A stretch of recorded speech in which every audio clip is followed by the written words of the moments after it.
Bwana asifiwe. Asubuhi ya leo, Mungu wetu ni mwema, Mungu mwaminifu, Mungu anayetupenda kwa upendo wa ajabu.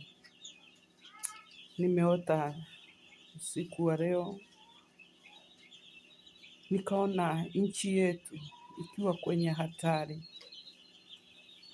Nikaona umwagikaji wa damu wa hali ya juu sana.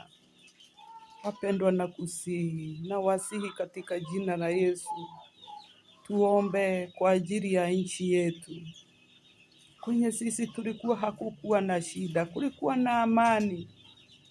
Lakini wakati niliambia watu tuombe katika nchi yetu kwa maana kuna shida, simu ikaanza kuingia na tukaa katika hatari na kuomba katika jina la Yesu.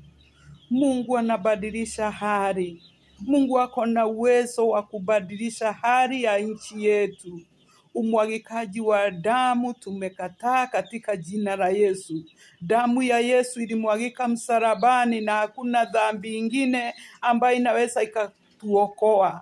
Damu ya Yesu imetutosha. Damu ya Yesu itatawala katika nchi yetu. Tunaomba, nchi yetu imebarikiwa, nchi yetu imeinuliwa, nchi yetu ya wale watu ambaye ni waombezi, na kuomba katika jina la Yesu. Simama katika nchi yetu, simama kwenye pengo, simama, sababu Mungu ni mwaminifu.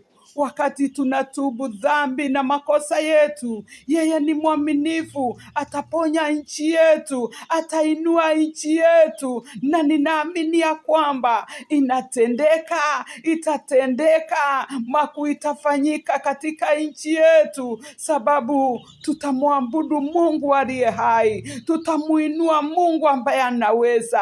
Hatuna Mungu mwingine, yeye ndiye tu ambaye anaweza kuinua maisha yetu. Yeye ndiye tu ambaye anaweza akatuzuia kwa mabaya yoyote ambayo imepangwa. Ukweli imepangwa. Sisi hatuna silaha. Sisi hatuna silaha ya kujizuia, bali tuna neno la Mungu. Kwa maana Biblia inasema ya kwamba tukiomba jambo lolote katika jina la Yesu, na tuamini yeye ni mwaminifu, atatenda. Mungu wetu ni Mungu mwenye haki. Mungu wetu hawezi akajichanganya. Sisi binadamu tunajichanganya. Yeye hajawahi jichanganya. Yeye hajawahi jikana vile alivyo. Hata sisi tukimkana, yeye atadumu akiwa mwaminifu. Tuombee nchi yetu.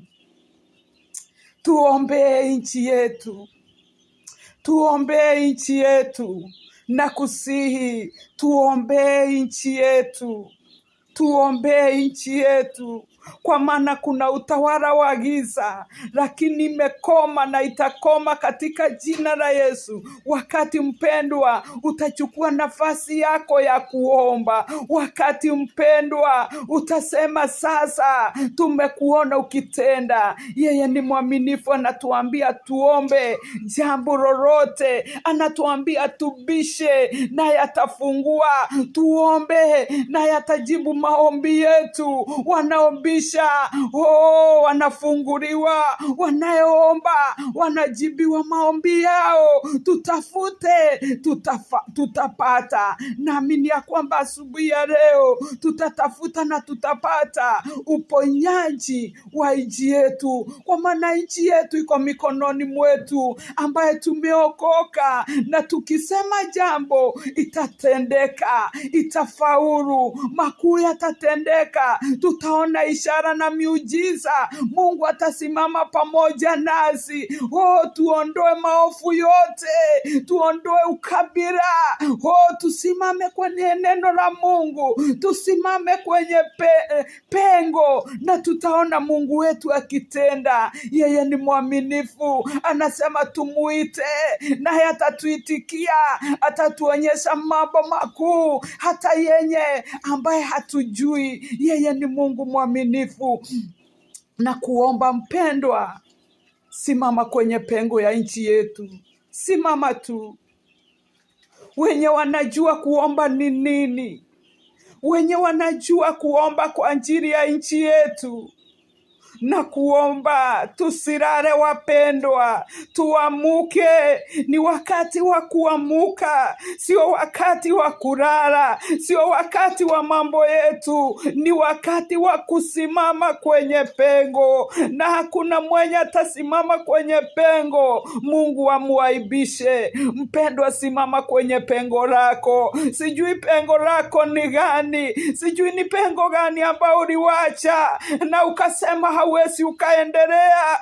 Asubuhi ya leo nakusihi, simama kwenye pengo, simama kwenye pengo.